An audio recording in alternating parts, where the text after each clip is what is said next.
Welcome back. I'm developer evangelist Kevin Hoyt. In this series, we've been talking about web standards. In this episode, we'll talk about Canvas. Now, Canvas is actually part of the HTML5 specification. If you watch the opening to this series, one of the things I remarked was that we tend to use HTML5 as an umbrella term for so many other technologies, while HTML5 is a specification proper and has a set of very specific features and functionality inside of it. Canvas is actually one of those elements you'll find inside the HTML5 specification. I think also it should be worth mentioning, seeing as this is an Adobe video, that Canvas by itself is not a Flash killer. I think that's one of the things people tend to make analogies between Canvas and Flash. So, you can do dynamic drawing, we can do away with Flash. And that's not necessarily the case. Canvas certainly has some really interesting opportunities for us as web developers, but in and of itself, it is largely just a drawing surface. There's so much more that Flash actually does, and that many emerging web standards are coming up to do as well, and that's fantastic. Obviously, Adobe, a big force behind driving a lot of that as well, but I think the parallel between, say, Canvas equal Flash is just not quite right. So keep that in mind as you're dealing with Canvas. Now, Canvas actually lets us do 2D or 3D contexts, or essentially drawing areas. We're going to focus on 2D drawing here, and from there we can draw all kinds of different interesting shapes and do all kinds of interesting pixel manipulations and things like that. And I'll show you some of that along the way. One of the key things to keep in mind about Canvas is that once you've put something on it, it becomes part of the canvas as a whole and has no specific handler. So for example, if you draw a circle on one side of the canvas and draw a circle on the other side of the canvas, you can't then tell the canvas, hey, give me a reference to that circle on the right side. It doesn't know. Once you've drawn it, it's just a bitmap, and it just renders out the whole thing. It doesn't take into consideration which one is which, or that there were past drawing operations in this particular case. So what you'll actually need to do if you want to keep track of different things you've drawn and move them around independently in kind of a, in the world of Flash, what we would call a display object, or a specific object to which you can manipulate the properties of directly, then there are libraries out there that help you with that and will help you do that. For example, Easel.js is one by Grant Skinner that lets you manipulate individual items being drawn on the canvas as though they were concrete objects. Again, at the end of the day, it's really all just a bitmap. The other thing to know is that once you render something into Canvas, whether it be an image, whether it be something you've drawn, or a combination of the two, you can actually even render other elements, other canvases into a canvas, for example. All kinds of interesting possibilities. Once you've done that, you can actually get the pixel data from that canvas. What will happen is you'll get a nice long array with RGB values in it for each pixel along that canvas. At that point, your mind can only kind of jump into the natural next step, which would be pixel processing, pixel manipulation, image manipulation, and doing all kinds of interesting things like warp effects or raindrop effects or other types of effects that you might want to apply to the pixel data by manipulating the pixel data itself outright. So you can actually get that pixel data from the canvas. We won't cover that in this particular session, but know that it's out there. And in fact, this particular topic of Canvas could be a whole series unto itself. It really has that much functionality baked into it. In this case, I'm just going to teach you the basics of how to draw and leave the rest to you. So let's go ahead and take a look at the application we'll be using here. In this case, I'll head on over to Dreamweaver.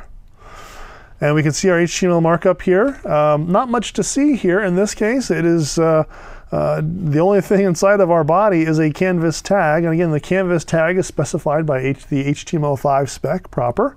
We're going to give it an ID. We're going to call it the paper. And what we're going to do essentially is let the mouse do drawing on our paper. A width and a height, and then note that the canvas has an open tag and a closed tag. So for example, if the browser that your visitor is using doesn't support Canvas, you want to put something in between those elements to display to them that, you know, this isn't, your browser doesn't support Canvas.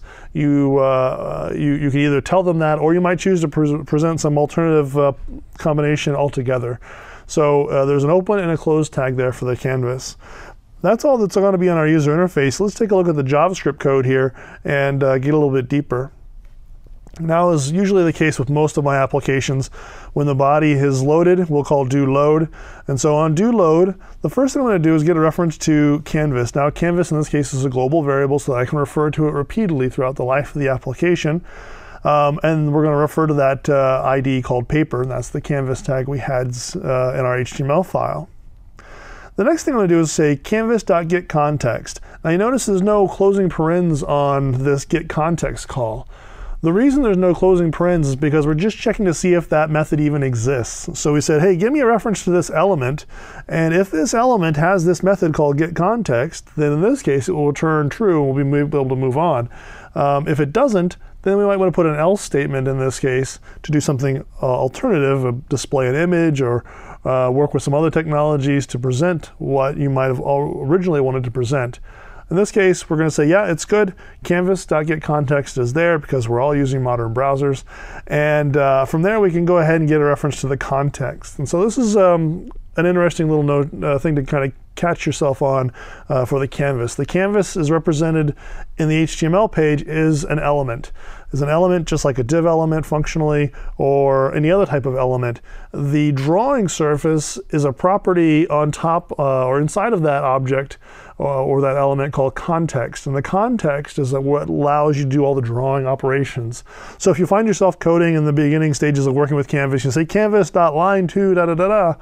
No, not so fast. That won't work because it's not the line2. The line2 method isn't actually on the canvas. It's on the context of that canvas. So you want to keep those contexts clear. And what we're going to do is say, canvas, give me the context for the 2D drawing space. And that's what we're calling here on line 79, canvas.getContext2D. And then at this point, I'm going to listen for the canvas as an element for when the mouse is down, just like you might listen for the mouse down on any other given HTML element. When that happens, we'll call do canvas down. And then I've got some layout and resizing here as well. Let's check out do canvas down. So in do canvas down, I'll get an event where the mouse is. That's kind of one of the more important things I'm interested in about this particular event. We're going to go ahead and randomly generate a red, green, and blue color value for this mouse down event. And that, of course, will just give us a randomly generated color for every time we go to draw a line. And then we'll say, hey, context.setStrokeStyle. So in this case, the stroke is the line that you're drawing. Stroke might also be, for example, if you're telling a canvas to draw rectangles or other types of shapes, the stroke might be the border around that. In this case, it's going to be our line itself. And we'll pass it this RGB value. You notice it uses CSS notation. So in this case, I'm passing an RGB red, green, blue. If I wanted to have that as a hex value, I could certainly do that as well. If there's any of those words, reserved words and reserved colors that you might want to use, like white or green or yellow or red, you can go ahead and use any of those traditional CSS notations in here as well. So now we've said what color our line will be, and you notice again, I just want to call that out, that we're working on the context of the canvas, not the canvas itself. From there, we're going to go ahead and move to, which is another method inside of that canvas. And again, as I mentioned, the number of methods that we can work with here really could be a whole series unto itself, really jumping over kind of a lot of steps just to kind of give you the baseline of how it works.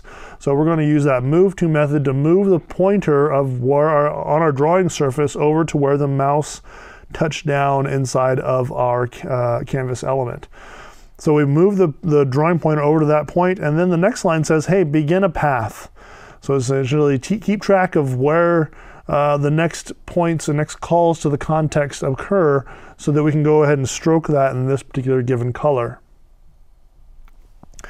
Now that the mouse is down, we're going to listen for mouse move and mouse up. So in this case, I'm doing that on the canvas. Again, that canvas element, not the context. If we said, listen for the mouse, move and mouse up on the context, that wouldn't exist. It's the canvas element that we're going to be putting those event listeners on. And so when the mouse moves, we'll call do canvas move. When the mouse comes up, we'll call do canvas up. Taking a quick look at those methods here, do canvas move is going to use that context. And again, I've leveraged global variable for both the canvas and the context to make it easy to access those. We'll go ahead and say context.line2, which is another method provided for you on that context property. And we're going to say line 2 wherever the mouse is, in this case on that canvas. So we'll go ahead and move to there. And then the next line is go ahead and stroke. So go ahead and call that stroke method on the context as go ahead and build the line out to wherever you just added that new point. So we'll go ahead and draw that latest line. And if we do that as the mouse moves, it essentially looks like it's drawing a line. What it really is just a bunch of lines that are drawn as the mouse moves from point to point. And then we have that do canvas up, and that is to say that once the mouse is moved off of it, just like if we put our pencil down on paper, draw something, and then lift our pencil off, we no longer want to draw on the paper. So on our canvas element here, we'll go ahead and say, hey, pull off the movement listener and the up listener once the pencil is off the canvas, or in this case, our mouse has been released. And that will help us then go ahead and draw a line of different colors every time we go to draw a line. Let's hop over to the browser here. You can see our little sheet of paper, and I'll go ahead and draw something in here. Let's see, I don't know, we need to have, I think, some rolling hills, maybe a nice tree here. That's really hard to do with a trackpad. And the tree, of course, needs to have some general foliage on it. Maybe a nice house in the distance here.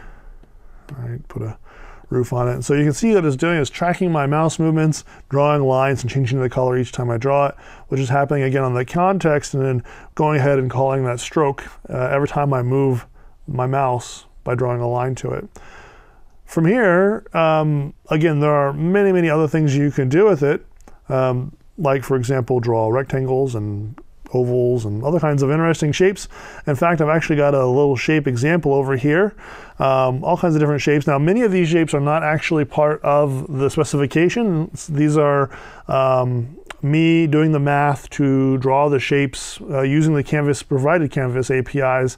And you can find lots of libraries to do very complex drawing on top of Canvas without having to think so much about all those little tiny details that go on inside of the Canvas API proper. Things like being able to have a dashed line, be able to draw arcs, be able to draw stars or bursts with all kinds of different number of bursts on them. Polygons, I actually use this quite frequently, surprisingly. Polygons, cogs, with any number of gears, if you wanted to draw like gears interoperating. Rounded rectangles, so if you wanted to draw a rectangle with rounded corners. This thing is kind of interesting. If you pull it backwards, it actually draws, it kind of looks like an I-beam. Maybe that would be helpful at some point. Stars with any number of different points on them. And a filled arc, or essentially a pie slice, which in this case, if we take it far enough, kind of looks like Pac-Man. So those are a number of different shapes that you can draw with it. And each one of these is actually an independent canvas. And I'm actually using Easel.js here to put the slider, put the bar on the slider, and then actually draw the element and figure out where the slider is. And again, Canvas itself doesn't facilitate that because there's no concrete objects for me to deal with in terms of the mouse down. It's just the mouse is down on the canvas somewhere. Easel lets me go ahead and take that next step and then track that mouse movement, that mouse down, and map that to specific concrete objects that I can go ahead and manipulate. And so here I have 9 different examples. Each of them is its own little canvas. Kind of something a bit more practical then. If we can draw shapes, we can draw charts and graphs, and that's a great use for Canvas. Here's an example where we might want to profile the beers we drink as we travel around. And so here we can go ahead and mark in individual increments as to what the different characteristics of this particular beverage were. And it goes ahead and draws lines for us. Now the drawing of those lines in this case is actually done on a canvas, and that's how we're actually drawing it. In fact, it's actually done using that polygon technique earlier from the drawing of the shapes to figure out where on the circle it should draw those lines. So you can use Canvas for dynamic charting, for letting the user build their own charts, for drawing. And again, at some point you might want to choose to reach into the canvas, grab the RGB pixel data, and do all kinds of interesting kind of warp or other manipulations to that data for some really interesting possible visualizations. I'll leave your imagination to that. We've got lots more to come in this series. Until then, I'll be waiting.